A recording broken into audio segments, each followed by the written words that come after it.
इन्हीं पत्रों में है, अभी आगे हम उसको पढ़ेंगे।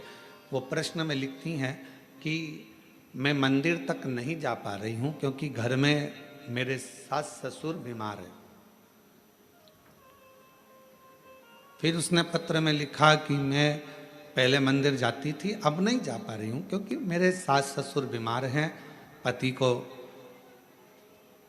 खदान में काम पर जाना पड़ता है, बच्चों को स्कूल जाना पड़ता है, तो क्या अब मैं पूजन शिवजी की मंदिर में कैसे करूं?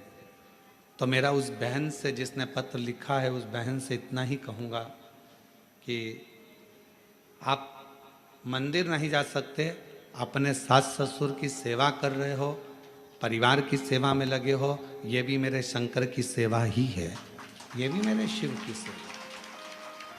और दूसरा, आपका मन करता है कि मैं मंदिर नहीं जा पा रही हूँ, मेरे मन में खलबली है मंदिर ना जाने की, तो अपने घर में जो शंकर भगवान का शिवलिंग है, अपने घर में जो शिवलिंग विराजमान है, उसकी सेवा करो, उसको जल चढ़ा लो, उसकी आराधना कर लो, मंदिर में पूजन के बराबर ही फल प्राप्त होगा।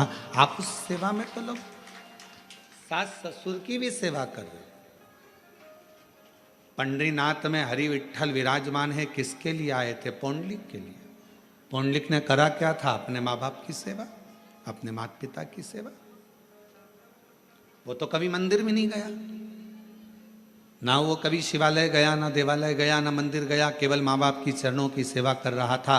इतनी सेवा में लीन हो गया कि भगवान हरि विठ्ठल को आकर, पांडुरंगा नारायण को आकर दर्शन देना पड़ा।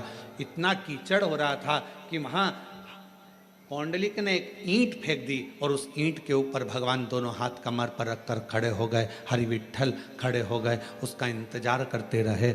भगवान कह रहे हैं तू आ मेरा दर्शन कर ले। वो कहता है पहले माँ के चरण दबा रहा हूँ, पिता के चरण दबाऊंगा, फिर तुम्हारे से मिलने के लिए आऊँगा। बाद में भगवान से मिलने के लिए आया तो भगवान ने पूछा पौंडलिक तेरी सेवा से मैं प्रसन्न हूँ, मांग तुझे क्या चाहिए? उसने कहा बस इतनी कृपा कर दो, जो अपने माता पिता की सेवा करे उसको तुम ऐसे ही दर्शन देते रहना, करुणा करते रहना, ऐसे ही कृपा।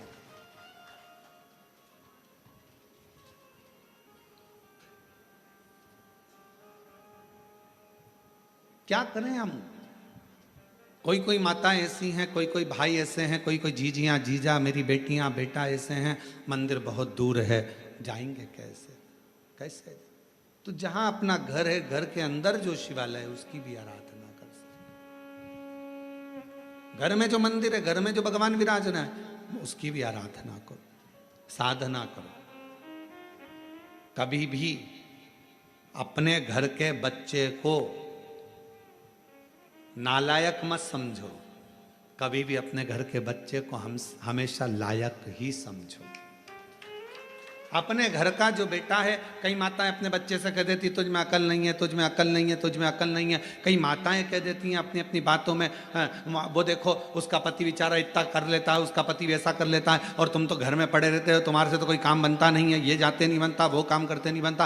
अपने घर में, अपने परिवार में ये ना देखा जाए कि कौन कमजोर है। ठीक है, कोई कोई बच्चा पढ़ने में होशियार रहता है, कोई कोई किसी कला में होशियार रहता है। मेरा भगवान किसी को कम तो नहीं रखता, भगवान सबको लेवल बराबर बनाकर रखता है।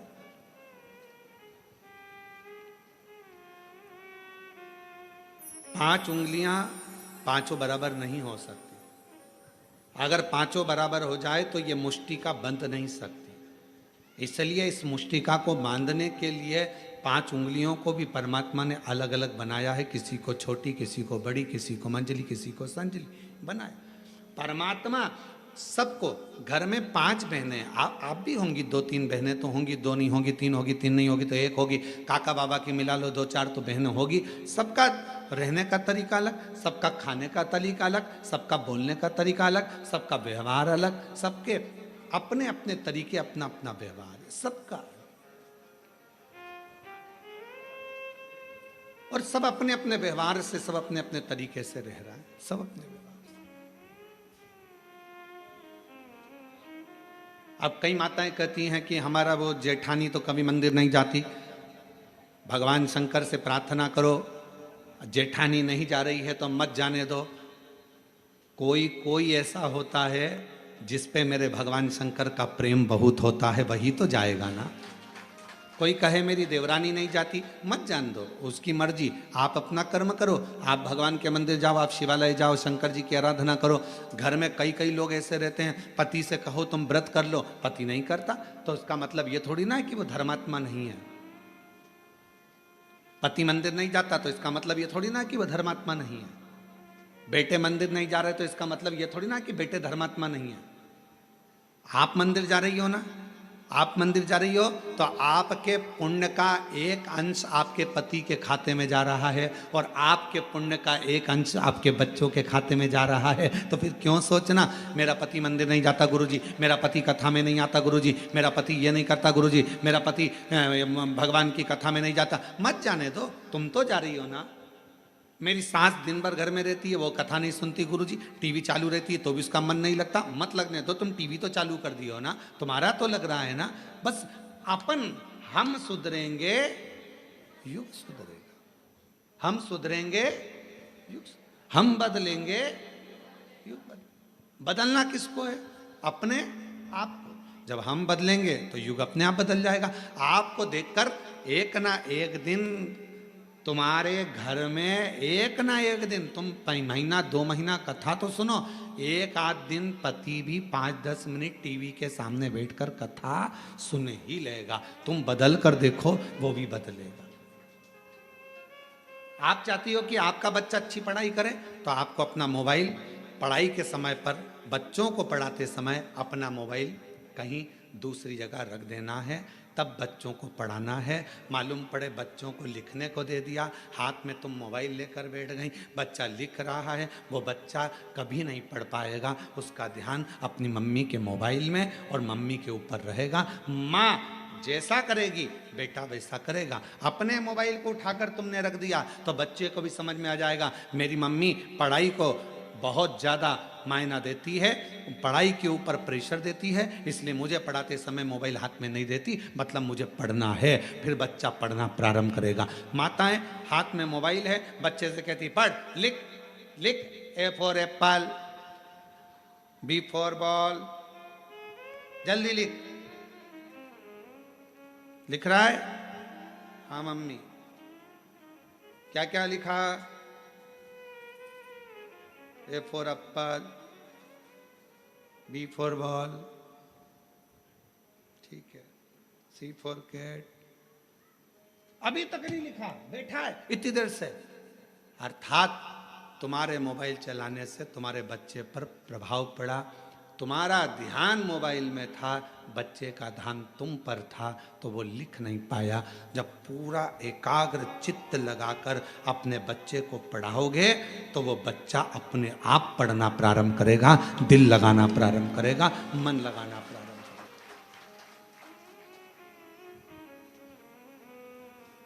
हम जब पढ़ते थे उस समय पर 2 तरह के क्वेश्चन आते थे, और हमारे साथ पढ़ने वाले आप सब भी हो।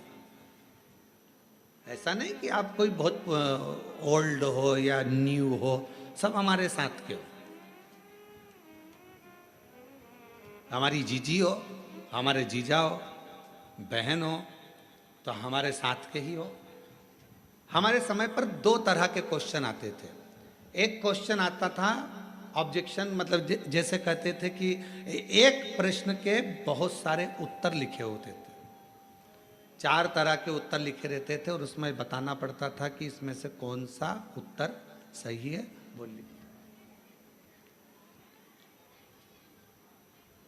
और दूसरा 10 नंबर का, 3 नंबर का, 4 नंबर का, 5 नंबर का, 15 नंबर का, और कोई कोई क्वेश्चन निबंध लगभग 20 नंबर या 19 नंबर का जाता था। अब समझदार कौन कहलाता था? जो छोटे छोटे जो क्वेश्चन है, छोटे छोटे क्वेश्चन है कि एक प्रश्न दे दिया, मटके में पानी है, गिलास है, मटका है, गगरा है, बाल्टी है, 4 ऑप्शंस दिए, उसमें से एक सिलेक्ट करना है। अब जो व्यक्ति पढ़ने में होशियार नहीं है, वो 4 में से 1 छांटने में अपनी बुद्धि लगा रहा है, अपना विवेक देख रहा है कि मैं इसमें से क्या लिखूं, क्या हो सकता है। और वो कितने नंबर का? आधा नंबर का, मात्र आधा नंबर। और उसने पूरा समय वो जो क्वेश्चन थे उसमें छांटने में कि इसमें मटका लिख दूंगा, इसमें ये लिख दूंगा, फिर सोचा गलत हो गया, पीछे वाले ने इशारा करा 3 नंबर मतलब तीसरा, फिर किसी ने इशारा करा 1 नंबर, 1 नंबर, उसने फिर काटा, फिर लिखा। अर्थात वो उसमें रम रहा है, उसमें विचार कर रहा है। और एक बच्चा जो पढ़ने में होशियार था, उसने ये कमजोर कमजोर प्रश्न तो बाद में देखे, सबसे पहले जो मेन प्रश्न थे जिसमें 19 number, 15 number, 5 number, 7 number, 8 number, जो श्रेष्ठ श्रेष्ठ नंबर आ सकते थे, हमारे स्कूल में भी और हमने हमारे कॉलेज में भी यही करा। अपने जो मूल प्रश्न थे जिस पे अधिक नंबर मिल सकते थे, हम सबसे पहले उसी को हल करते थे, और बाद में अगर समय बचता था तो आधे आधे नंबर को देखते थे। मूल होता है कि अपने ध्यान को एक प्रश्न में जिस पर नंबर ज्यादा हैं उस पर केंद्रित करना, अपने प्रश्न पर ध्यान को केंद्रित करना।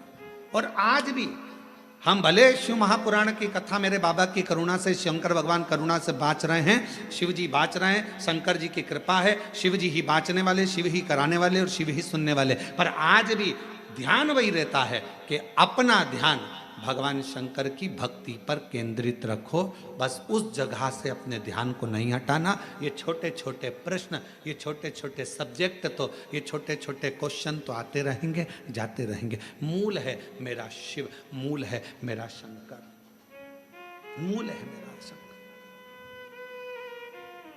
हम भगवान शिव को नहीं बचा। हम पूरे दिन, हमारे घर में जितने भी लोग हैं पूरे दिन छोटे छोटे क्वेश्चन में उलझे रहते हैं। जरा सा पानी गिर गया, सास ने चिल्लाना चालू कर दिया, बेडशीट गिर गई उस पे चिल्ला दिया, बर्तन झूठे रखे हैं उस पे चिल्ला दिया। अरे अगर चिल्लाना ही है तो कोई बड़ा क्वेश्चन लाओ, कोई बड़ा प्रश्न लाओ जिस पे विवाद करना है। छोटे छोटी बात पर विवाद करते हो।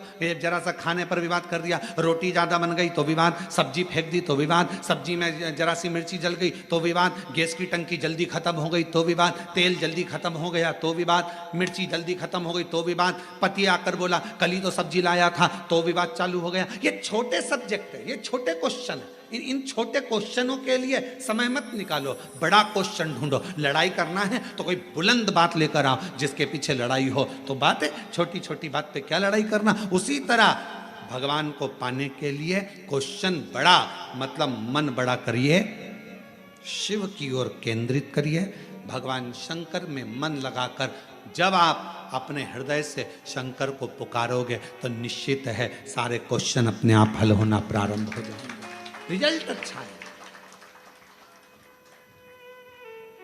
आप कर ही नहीं रहे।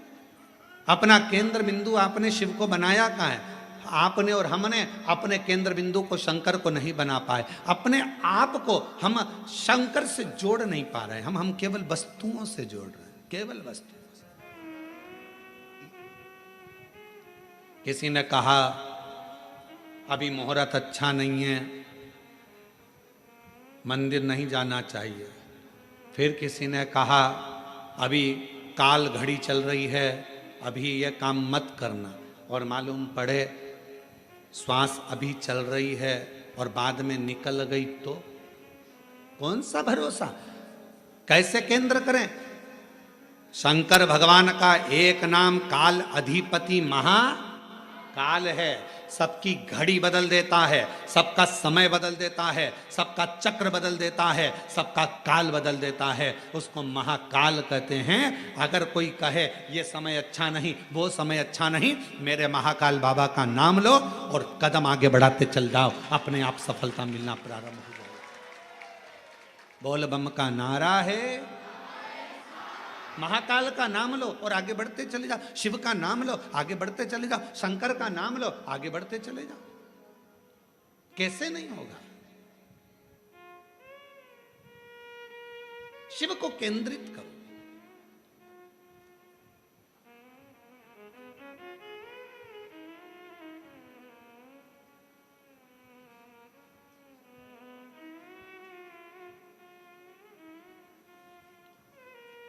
एक हमारे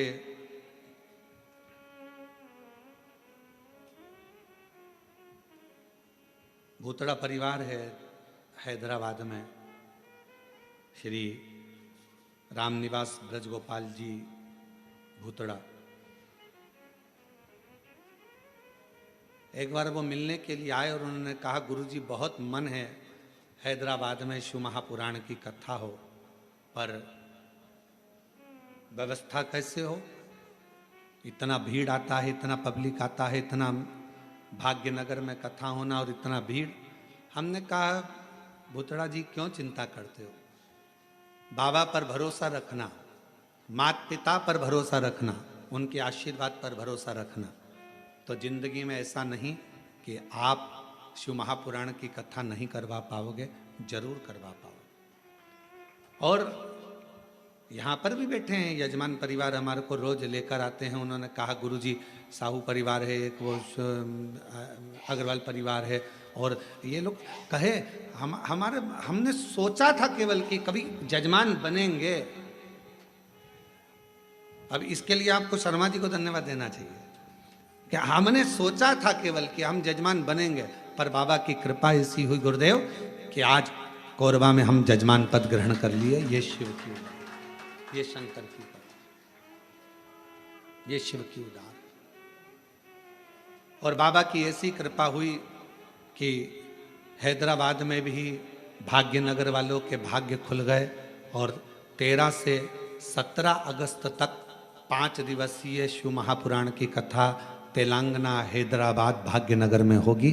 और पूरे हैदराबाद वालों को बहुत बहुत बधाई, पूरे भाग्यनगर वाले हैदराबाद वासियों को बधाई। और वो कथा फाइन कैंप कंपनी वाले श्री भूतड़ा जी उस कथा का आयोजन करा रहे हैं, उसके लिए उनको साधुवाद बहुत बहुत।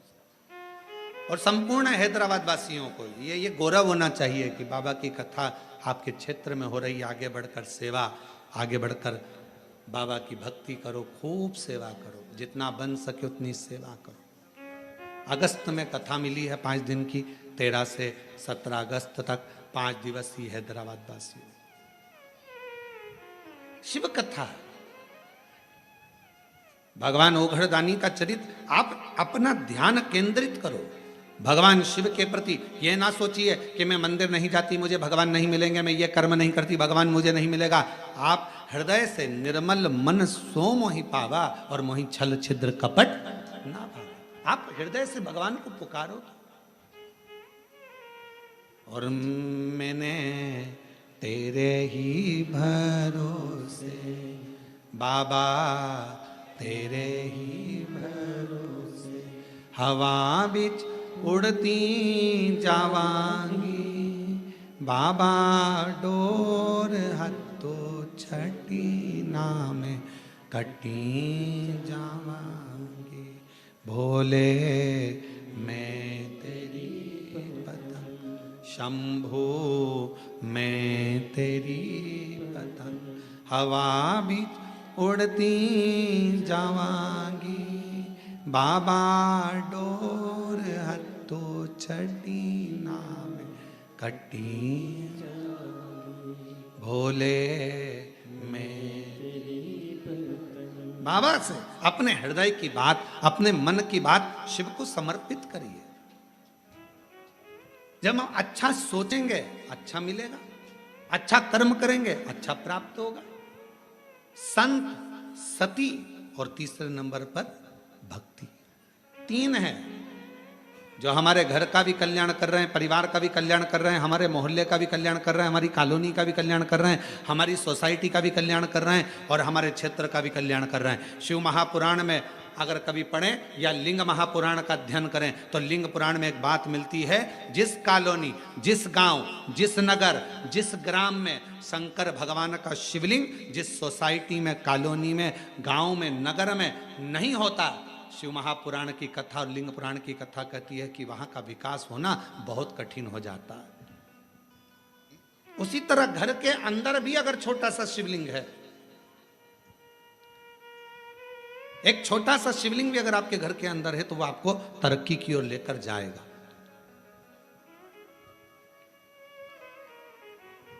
वो आपको वृद्धि की ओर लेकर जाएगा। बस एक मन से शिव की आराधना, मन से शिव की उपासना, मन से शंकर की भक्ति को धारण करो, मन से। और शंभु शरणे पड़ी मांगू घड़ी रे घड़ी, दुख काटो दया करी इन दर्शन आपो।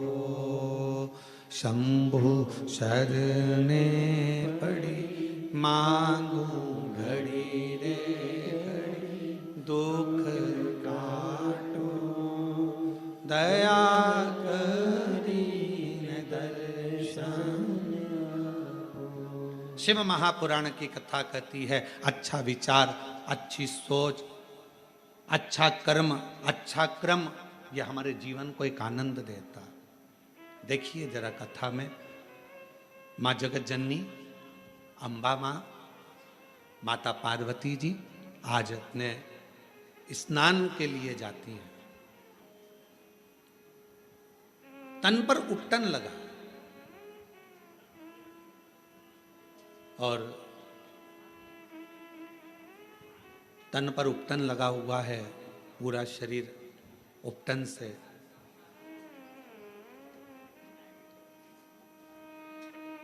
तभी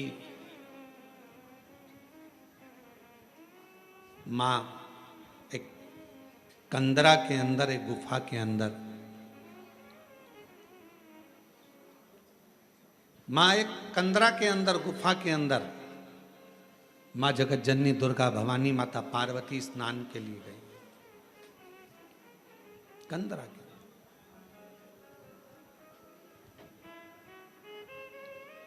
तन पर उपटन है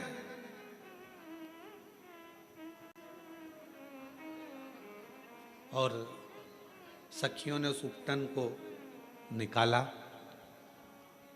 उपटन निकाल कर एक सुंदर सा पुतला मां जगत जननी पार्वती जी ने बनाया।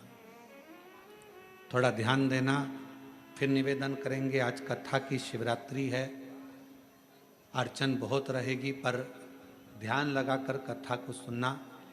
7 दिन की कथा में सबसे मूलता का दिन छठा होता है, बहुत ध्यान दीजिए, सावधानी पूर्वक श्रवण करिए।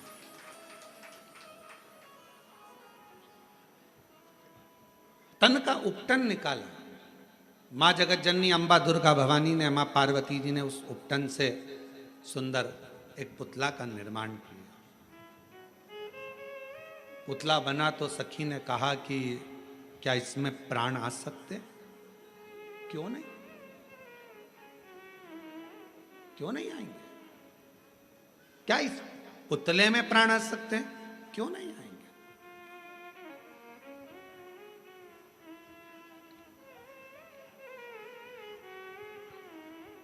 इसमें प्राण आने में दिक्कत क्या है? कई बार जो प्रश्न माता पार्वती जी के जीवन में आया, वही प्रश्न आपके जीवन में भी आता है। जितने ऑनलाइन कथा सुन रहे हैं, बड़ी सावधानी से सुनिएगा। जो प्रश्न माता पार्वती जी के सम्मुख में आया, क्या इस पुतले में प्राण आ सकते हैं? कई बार ऐसा प्रश्न आपके सामने आकर खड़ा हो जाता है, क्यों मम्मी तुम कथा सुनती हो, शिव जी के मंदिर जाती हो, क्यों तुम भगवान की आराधना करती हो, क्या ऐसा हो सकता है? तब माता पार्वती जी के सामने प्रश्न आया, क्या इस पुतले में प्राण आ सकते हैं? पार्वती जी ने बिना सोचे समझे बिल्कुल कह दिया, हां प्राण आ सकते हैं। इसको कहते विश्वास, इसको कहते भरोसा। अब कोई आपसे कहे कि क्यों ये ऐसा हो सकता है क्या? क्यों मम्मी मैं डॉक्टर बन सकता हूँ? कल एक बच्ची, हम जब मिल रहे थे सब लोगों से, तो एक बच्ची कह रही थी मुझे आईएएस ऑफिसर बनना है। मैंने कहा बेटा क्यों नहीं बन सकते? आईएएस ऑफिसर भी तो आपके बीच के हैं, क्यों नहीं बन सकते? आप मेहनत तो करो, पढ़ाई तो करो, परिश्रम तो करो। अपनी मेहनत को, अपने पढ़ाई को, अपनी परिश्रम को जब 4 तो आईएएस ऑफिसर भी बन जाओगी। उसने कहा गुरुजी बिल्कुल सही में, हाँ आप एक दिन बन जाओगी, आप मेहनत तो करो। पार्वती जी के सामने भी प्रश्न आया, क्या इस पुतले में प्राण आ सकते हैं? पार्वती जी ने बिना सोचे, जो विश्वास जब पक्का होता है, भरोसा जब दृढ़ होता है, तो मुख से निकल जाता है, बिल्कुल प्राण आ सकते हैं। क्यों नहीं आएंगे? कई माताएं अपने अपने बच्चों को लेकर आती हैं, पति को लेकर आती हैं, किसी का हाथ नहीं चलता, किसी का पाँव नहीं चलता, किसी का शरीर नहीं चलता, तो वो कई बार प्रश्न करती हैं, क्यों गुरुजी, ये मेरा बेटा बोलने तो लगेगा, ये मेरा बेटा चलने तो लगेगा? हम भी अपने पूर्ण भरोसे पर कहते हैं बिल्कुल। जब कई बच्चे दौड़ने लगे, कईयों का कैंसर ठीक हो गया, कईयों की किडनी ठीक हो गई, किसी किसी का लीवर ठीक हो गया, किसी का थायराइड, किसी का शुगर, किसी का बीपी, किसी के 30 साल शादी को हो गए, किसी के 25 साल शादी को हो गए, उनको औलाद हो गई, तो इसको नहीं हो सकता? सब होगा। विश्वास अगर पक्का है तो गूंगा भी बोलता है, विश्वास यदि पक्का है तो बहरा भी सुनता है, विश्वास यदि पक्का है तो लंगड़ा भी चलता है, और विश्वास यदि पक्का है तो लूला भी काम करता नजर आता है। एक विश्वास की दृढ़ता भी तो होना चाहिए। आपका भरोसा ही दृढ़ नहीं है। और जितने शिव भक्त कथा को श्रवण कर रहे हैं, जितने शंकर जी के भक्त इस पवित्र कथा का लाभ ले रहे हैं, जितने ऑनलाइन कथा सुन रहे हैं, जितने कोरबा की इस पवित्र धरा पर बैठकर कथा सुन रहे हैं, अपनी बुद्धि में एक बात बिठा लेना, अगर शंकर भगवान को एक लोटा जल चढ़ाते हो, शिव जी की आराधना करते हो, और तुम्हारा पति, तुम्हारे बच्चे, तुम्हारे घर के लोग तुमसे कहें ऐसा हो सकता है मम्मी, क्यों नहीं हो सकता? होगा। एक शब्द मुंह पर आना चाहिए, ना शब्द नहीं, हाँ होगा। तो मम्मी ये हो जाएगा, होगा, क्योंकि शंकर जी पे लोटा भरकर जल चढ़ाने वाले की एक ना एक दिन वाणी भी सिद्ध हो जाती है, वाणी भी सिद्ध हो जाती है। शिव महापुराण की कथा कहती है, प्रतिदिन तुलसी, जैसे प्रतिदिन तुलसी खाने वाले का, प्रतिदिन तुलसी का पान करने वाले का, तुलसी को लेने वाले का, जैसे बेलपत्र प्रतिदिन खाने वाले का, जैसे शंकर भगवान पे चढ़े हुए जल का रोज आचमन करने वाले की वाणी एक दिन सिद्ध हो जाती है, सिद्ध वाणी हो जाती है। और वो जो बोलता है, जो वो बोलती है, वो पूर्ण होता ही है, वाणी सिद्ध होती है।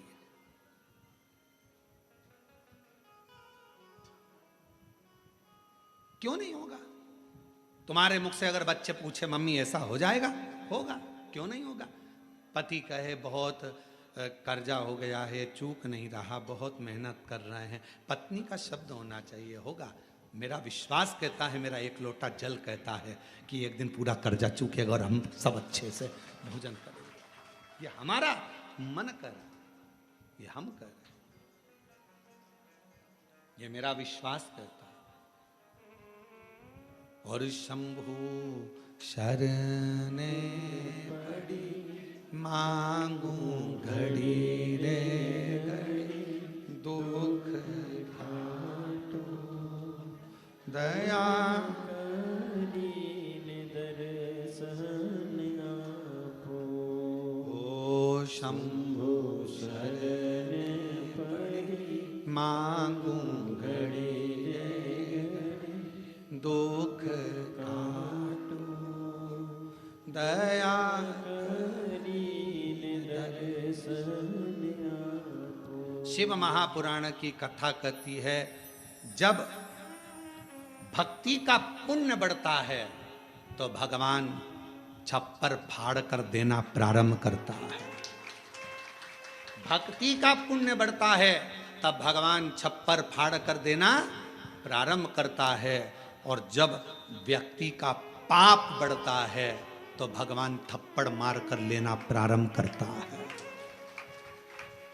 भक्ति का पुण्य बढ़ा तो भगवान ने छप्पर फाड़ कर देना प्रारंभ करा, और पाप बढ़ना प्रारंभ हुआ तो फिर थप्पड़ मार कर लेना प्रारंभ किया, वापिस लिया परमात्मा, कालगति को घुमाते।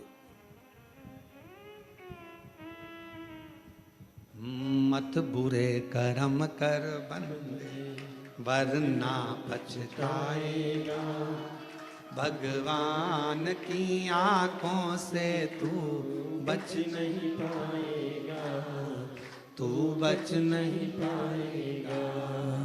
अरे ओ अज्ञानी मत कर नादानी, अरे ओ अज्ञानी मत करना,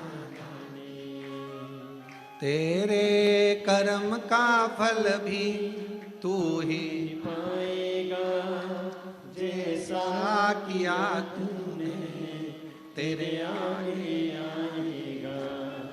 मत बुरे कर्म कर बंदे वरना पछताएगा, भगवान की आंखों से तू बच नहीं पाएगा, तू बच नहीं पाएगा। अरे ओ अज्ञानी मत कर, नादानी, अरे ओ अज्ञानी मत कर। नादानी। सखी कह रही है पार्वती जी की, ये पुतले का निर्माण करा है, क्या इस पुतले में प्राण आ सकता है? क्यों नहीं, प्राण आएगा।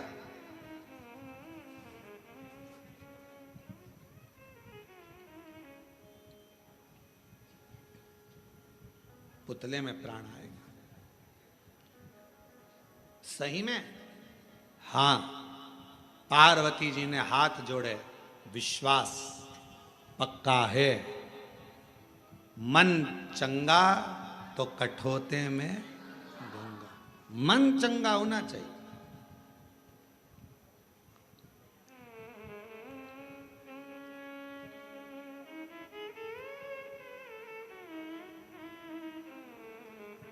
कई बार ऐसा होता है कि पूजन करने बैठे हो और गंगा का जल तुम्हारे पास में नहीं है ना, हाथ में कटोरी में पानी ले लिया करो, हर हर गंगे हर हर गंगे हर हर गंगे हर हर गंगे हर हर गंगे हर हर गंगे, काशी विश्वनाथ शंभे हर हर गंगे। गंगा का आह्वान करा करो, गंगा मैया गंगा मैया गंगा मैया, याद करो, याद। पहले के समय में एक बात कहते थे, थोड़ी सी भी वो हिचकी चलती थी, तुरंत कह देते बेटी याद कर रही है, माँ याद कर रही है, भाई याद कर रहा है। हिचकी चलने पर हाथ में कटोरी में जल लो और गंगा का आह्वान करो, हर हर गंगे हर हर गंगे हर हर गंगे हर हर गंगे हर हर गंगे, काशी विश्वनाथ शंभे हर हर गंगे। जो गंगा का आह्वान करा वो सादा जल नहीं रहेगा, उस जल को पीकर देखो और जो कटोरी में जल है उसको पीकर देखना, दोनों में अंतर हो जाएगा, क्योंकि गंगा भाव से उस कटोरी के अंदर प्रकट हो गया, भाव से। और कोई कहे गुरुजी ये कैसे हो सकता है, तो मीराबाई का चरित्र निकाल कर देखो। कौन थे मीराबाई के गुरु? मीराबाई के गुरु कौन थे? चमड़े का जूता बनाते थे संत रविदास जी, चर्मकार थे, चर्मकार थे। ये दुनिया के लोगों ने, आज के जमाने में दुनिया के लोगों ने अपनी अपनी गादी को प्राप्त करने के लिए, सिंहासन को प्राप्त करने के लिए हमारे सनातनियों को तोड़ रहे हैं जातियों में। ये दुनिया के लोग आज के समय में जातियों में सनातन धर्म को तोड़ने का प्रयास कर रहे हैं। मेरे शास्त्र कहते हैं, हमारे पुराण कहते हैं कि कहीं पर भी भेद नहीं है। मनु शत्रुपा की संतान ब्राह्मण भी है, मनु शत्रुपा की संतान क्षत्रिय भी है, मनु शत्रुपा की संतान वैश्य भी है और शूद्र भी। ब्राह्मण क्षत्रिय वैश्य शूद्र ये सभी मनु शत्रुपा के। आप भी मनु शत्रुपा के, हम भी मनु शत्रुपा के। सारा संसार जितने मनुष्य का दर्शन कर रहे हो, सबकी माता पिता सबके पूर्वज एक ही हैं, मनु और शत्रुपा। उन्हीं के संतान आप और हम सब हैं, उन्हीं की संतान।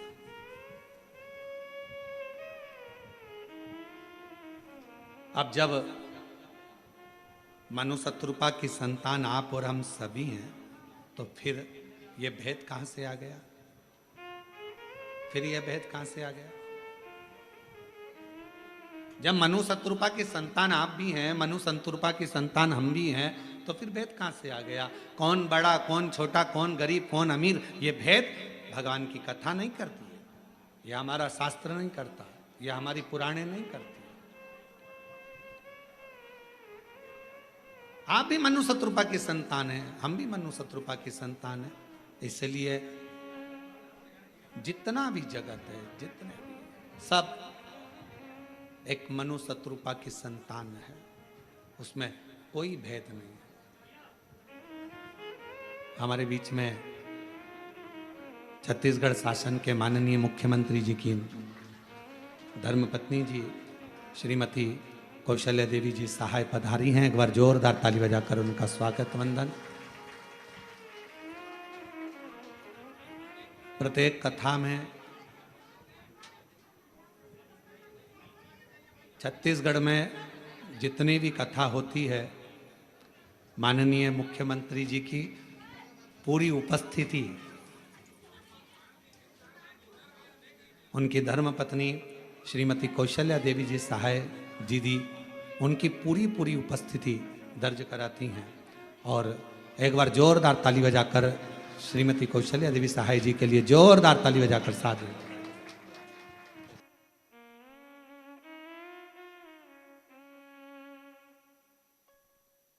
शंभो शरण पड़ी मांगो घड़ी रे घड़ी दुख काटो दया करी दर्शन आपो।